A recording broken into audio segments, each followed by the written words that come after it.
बिस्मिल्लाहिर्रहमानिर्रहीम। बोलते कालम के साथ मैं अमर रज़ा खान। और अमेरिका ईरान वार का फ़ैसला कल नहीं आज, और आज कहाँ पे होगा? इस्लामाबाद में, क्योंकि इस्लामाबाद में जो वज़राए ख़ारजा हैं उनको बुला लिया गया है। इसहाक़ डार पाकिस्तान के वज़ीर ख़ारजा, नायब वज़ीर आज़म, उन्होंने तुर्की, मिस्र और सऊदी अरब के वज़राए ख़ारजा को दावत दी है कि वो आएँ और आकर बैठ कर बात करते हैं।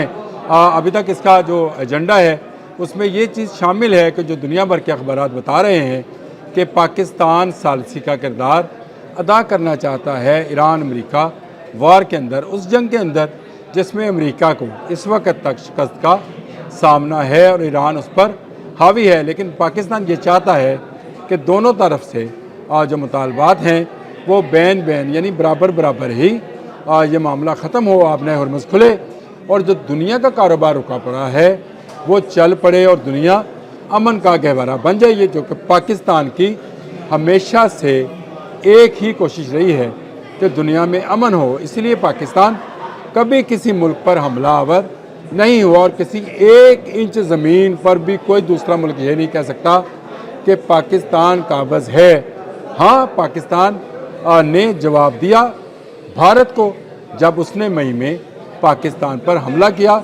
हाँ, पाकिस्तान ने जवाब दिया तालिबान को जब उन्होंने पाकिस्तान में दहशतगर्दी को हवा दी, तो उनके उन अड्डों को, जिन अड्डों पर दहशतगर्दों को तैयार किया जा रहा था और जहाँ पर भारतीय प्रॉक्सी के साथ काम किया जा रहा था, उन अड्डों को ज़रूर तय किया है। और दुनिया इस पर मानती है कि दहशतगर्दी के ख़िलाफ़ जंग में सबसे अहम किरदार हमेशा पाकिस्तान ने ही अदा किया है। आज इतवार के रोज़ जो आएंगे उनमें शहज़ादा फैसल बिन फरहान जो कि सऊदी अरब के वज़ीर ख़ारजा हैं, तुर्की के हाकान फैदान जो हैं वो आ रहे हैं, और मिस्र के अब्दुल आती जो हैं ये वज़ीर ख़ारजा मिस्र हैं, वो आएंगे। और यहाँ यूँ ये चारों वज़राए ख़ारजा बैठ कर होने वाले मुज़ाकरात जो अमेरिका और ईरान के मबैन ही होने हैं, जंग इन दोनों मुल्कों के मबैन है। अब तक अमेरिका ने अपने 15 और ईरान ने अपने 6 मुतालबात पेश कर रखे हैं। आपने हरमुज़ आज भी ईरान के कंट्रोल में है, अमेरिका जो मर्ज़ी कहे, लेकिन आपने हरमुज़ पर ईरान का मुकम्मल कंट्रोल है, जो अब उस पर $20 लाख पर वेसल जो है आयद कर चुका है। और उसका ख्याल है कि अब आपने हरमुज़ से सिर्फ वही जहाज़ गुजरेंगे, या तो उनके दोस्त होंगे या फिर वो जो इत्तेहादी हैं वो $20 लाख देकर जाएंगे। ये वो सूरत हाल है जिस पर ये अहम मीटिंग जो है या अहम इजलास जो है इस्लामाबाद में होना है।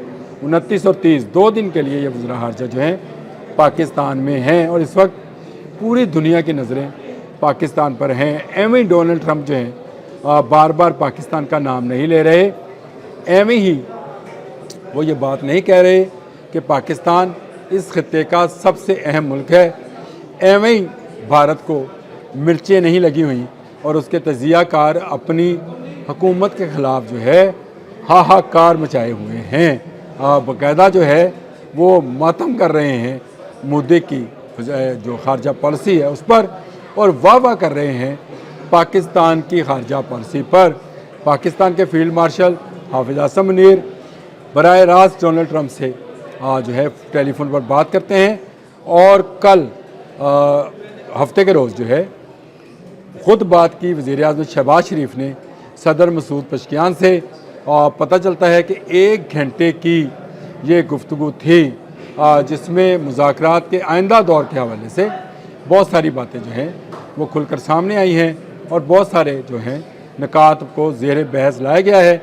ये निकात क्योंकि इस तरह के नहीं हैं कि इनको यहाँ बयान किया जाए, इसलिए मैं यहाँ इनको बयान भी नहीं करूँगा, लेकिन ये हमारे नोटिस में है कि क्या बात हुई थी और किस बात पर जो है तस्वीया होता हमें नज़र आ रहा है।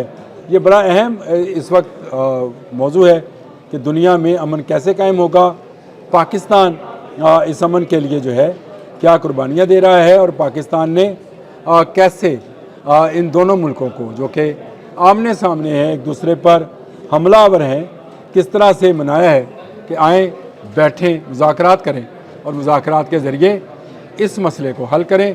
جس نے پوری دنیا کو ہلا کے رکھ دیا ہے. کہا جاتا ہے کہ 1974 کے بعد آئل کا سب سے بڑا کرائسس یعنی توانائی کا سب سے بڑا کرائسس جو ہے اس جنگ میں سامنے آیا ہے، جب دنیا کا 20 سے 30% جو آئل ہے وہ آبنۂ ہرمز میں رکا پڑا ہے. اور مڈل ایسٹ کے لیے تو اس سے بھی بڑا کرائسس ہے.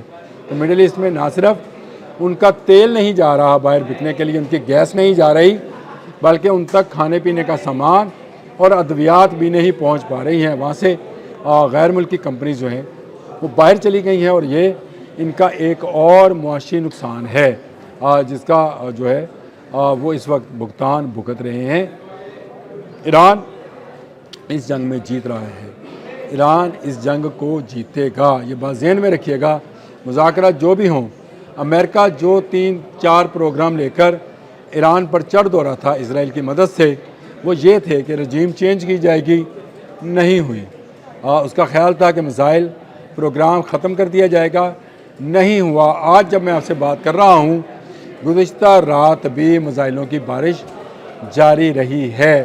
اور تیسرا یہ تھا کہ ان کا ایٹمی پروگرام رول بیک کر دیا جائے، لیکن اب تک یہ پروگرام جو ہے رول بیک نہیں ہوا ہے. تو اس کا مطلب یہ ہے کہ ایران اپنا دفاع کرنے میں کامیاب رہا ہے اور امریکہ اپنے اہداف کو حاصل کرنے میں ناکام رہا ہے. اس جنگ میں کامیابی اور ناکامی کا یہی معیار ہے، اسی معیار کو ذہن میں رکھیے گا. یہ بات جانے دیجیے گا کہ ایران میں کتنے لوگ شہید ہوئے اور اسرائیل اور امریکہ کے کتنے لوگ جو ہیں جنم واصل ہوئے، کیونکہ یہ جنگ ہے اور جنگ میں کبھی ایک فریق اوپر ہوگا اور کبھی دوسرا. لیکن ایران نے ایک مرتبہ تو مڈل ایسٹ کے اندر سے امریکہ کا صفایا کر دیا ہے. امریکہ کے تمام فوجی اڈے جو ہیں اس وقت لاچاری، بے کسی اور بربادی کی کھلی تصویر بنے پڑے ہیں. سیٹلائٹ امیجز پر پابندی لگا رہا ہے امریکہ تاکہ یہ امیجز دنیا تک نہ پہنچیں، لیکن دنیا تک تو ہر خبر پہنچ رہی ہے. اور کسی نہ کسی حوالے سے یہ تصاویر بھی سامنے آ رہی ہیں کہ کیسے امریکی اڈے جو ہیں ایک کے بعد ایک، ایک کے بعد ایک، ایک کے بعد ایک تباہی اور بربادی کا شکار ہوتے گئے. تھاڈ کی بیٹریز کہاں کہاں پہ تھیں تباہ کر دی گئیں. بحرین میں موجود وسط ایشیا کی آنکھ جس کو امریکہ کا کہا جاتا تھا وہ اڈا تباہ کر دیا گیا. کویت کا سالم ایئر بیس جو ہے اس کو تباہ کر دیا گیا. عراق میں تمام فوجی اڈوں کو اہداف کا نشانہ بنایا گیا، اور نہ صرف نشانہ بنایا گیا بلکہ تباہ کر دیا گیا. ایک طرف یہ کارروائی جاری تھی اور دوسری طرف کارروائی یہ ہے کہ اس وقت تک اسرائیل کے بہت سارے شہر جو ہیں وہ بربادی کا نظارہ پیش کر رہے ہیں. ایسے حالات میں جب امریکہ اور اسرائیل کو اس جنگ میں شکست ہو رہی ہے، 4 اہم وزرائے خارجہ اسلام آباد میں اکٹھے ہو رہے ہیں. یاد کیجئے میری وہ بات میں نے آپ سے کہا تھا کہ حضرت امام باری سرکار یہ کہہ گئے کہ ان کی جو مزار مبارک ہے اس کے قریب جو شہر آباد ہوگا، جس وقت انہوں نے یہ بات کہی تھی اس وقت یہ جنگل تھا، مارگلا کا شہر نہیں تھا. انہوں نے کہا جو شہر آباد ہوگا وہ دنیا کے فیصلے کرے گا. آج 2026 میں وہ پیش گوئی ثابت ہو رہی ہے کہ اس وقت پاکستان دنیا کے سب سے بڑے مسئلے کا جو ہے حل تلاش کر رہا ہے، اور یہ حل تلاش کرنا جو ہے اس کو دنیا میں نمایاں مقام دلا رہا ہے. یہ پاکستان کے لوگوں کے لیے خوش نصیبی، خوش بختی ہے، اور پاکستان کو یہ خوش نصیبی اور خوش بختی اس جرت مندی اور جواں مردی کے بدولت ملی ہے جو پاکستانی فوج نے اپنے سے 10 گنا بڑی فوج بھارت کو شکست دے کر حاصل کی ہے. اس کے بعد پاکستان میں پاکستان کی عزت کا گراف ہر آنے والے دن کے ساتھ اوپر سے اوپر ہی اٹھتا چلا جا رہا ہے، اور کسی طور پر بھی ہم دشمن کی بد نظر سے محفوظ ہیں. بھارت ہمارے سر پر بیٹھا تھا، آج دبکا بیٹھا ہے.